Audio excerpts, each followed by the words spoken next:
Can you please reformulate and explain further the distinguish you can do between the infinite consciousness and primordial wisdom? I understood it's very different, but from my perspective I have difficulties to figure it out.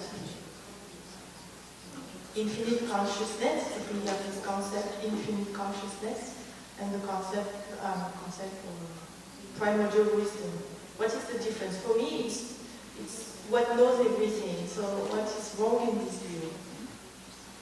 I didn't say nothing wrong. Why you say what is wrong? No, I didn't say that. What? So I said I have a problem to understand intellectually or vocabulary the difference with. I have difficulties to understand precisely what is meant by infinite consciousness, this name of one of the foremost realms. And I mean, it's like, okay. Probably you mean it's like when we talk about the view, okay?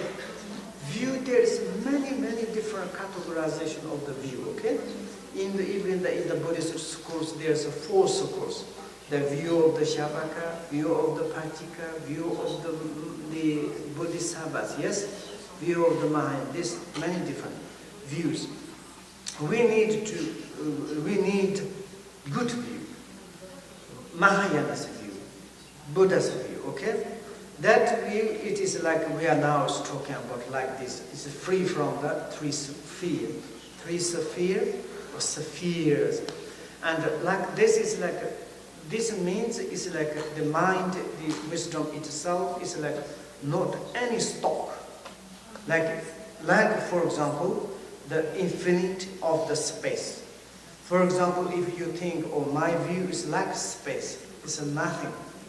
That is your view? No, you cannot meditate.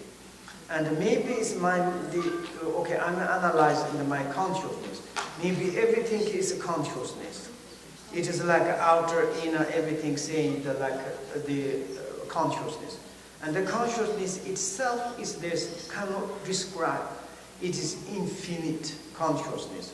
Maybe that is like you think is the perfect wisdom. Maybe it's not. Okay? Not like this. In that case, this infinite consciousness, is it a little bit like Chitamatrin's view? I'm not sure. I'm not talking about Chitamat. Which school? I don't know. Okay. Chitamat school, okay? And yeah, probably it's connected to something, but it's like it's like a kind of thinking about, it's like infinite, nothing, something, this kind of. And then it's like nothing whatsoever is, of course, not the views. And maybe principally, can you meditate without focus? Simply to say. And also without distractions. If your mind distracted, and then it's not your perfect view. If you are focused on, it's very much beginner.